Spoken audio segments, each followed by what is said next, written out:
Hey guys, welcome to the next video on Python tutorial for beginners. In this video, we are going to see how to use for loops in Python. So first of all, what are for loops? So a for loop is used to iterate over a sequence, and that sequence can be a list or a tuple or a dictionary or a set or a string.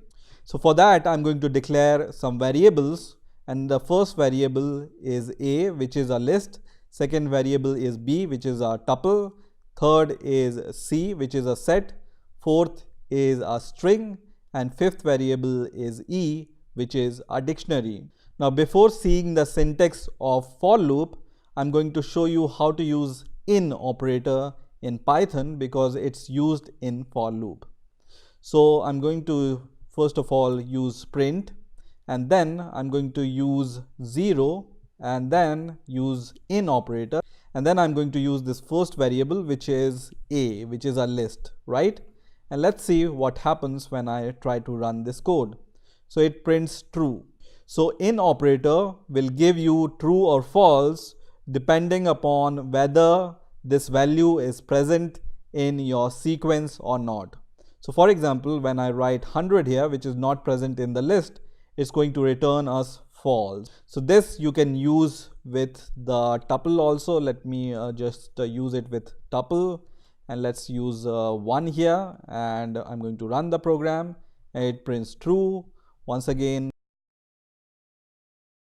Also, we can use in operator with strings, so I can write D here, but for that I need to convert this 1 into a string. So now when I run the code, it will give me true. Now let's see how to use a for loop in Python. So for loop, as I said, we can use with some sequence. So let's use it with A, which is a list. So I can write X in A, and A is a list in this case, and then I can just print the value of X, and let's see what happens first of all when we just write this kind of a for loop. So we are going to run the program, and what it does is it prints the values from 0 to 5, which is the element present inside the list. So for loop is going to iterate over your list one by one, and this in operator is going to check whether this value is there in your sequence or not, in this case in our list or not.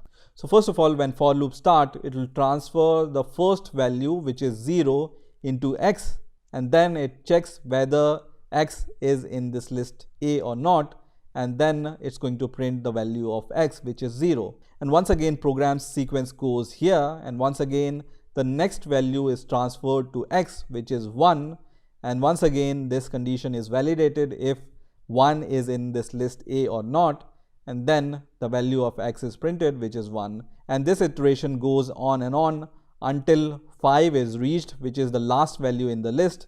So 5 is printed, and after that there is nothing inside X, and then the program flow comes out of this loop. You can also use this for loop with the tuple also. So let's try it with tuple, and let's see what happens. And it's going to print the same values. Also with the set, let's see what happens. So I'm going to run the program once again, and it prints 0 to 5 once again because these are the content of the set also. Once again, let's try to use this for loop with the string, and let's see what happens. And it's going to print out the content of this string, which is 0, 1, 2, 3, 4, 5, and it prints them one by one. Now with the dictionary, we use this for loop in a little bit different way. So for example, I will write the variable name, which is a dictionary, and then let's say I want to just print all the keys inside this dictionary. Then I can write e.keys, and then we have all the keys using this function, and when I run the code, it's going to print all the keys inside your dictionary. Also, when you use the function called dot values, it's going to print out all the values inside your dictionary. You can see max and the age 20. Now let's say you want to print out all the key value pairs which are there in your dictionary. You can use a function called items, and this is going to give you keys and values, right? So I can just write key comma, value here, and then I can print the value of key. First of all, key, and let's provide some space here, and then let's print out the variable value here. Okay, and when I run the code, it's going to give you first of all key and then the value, once again key and then the value.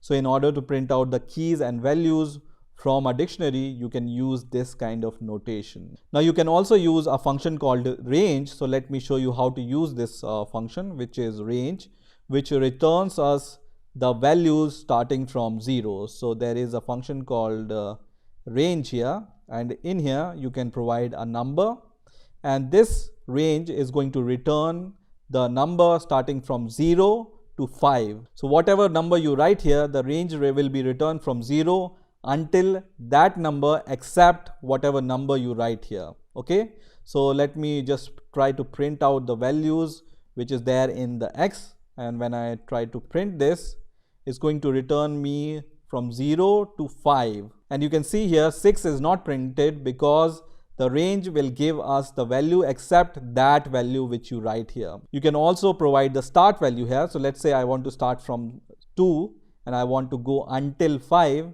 I can write something like this, and now you can see now it start printing from 2 to 5.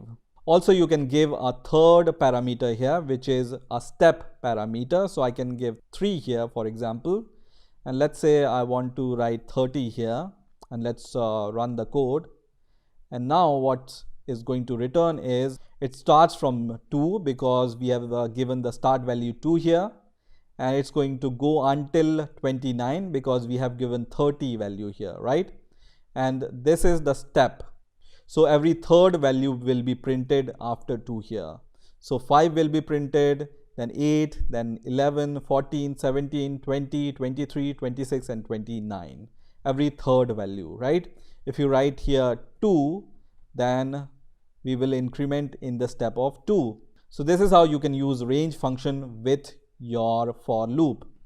Also, as I said in the last video, you can use else statement with your loops. So I can also write else here, and then after the colon in the next line I can print something, or I can execute some statement.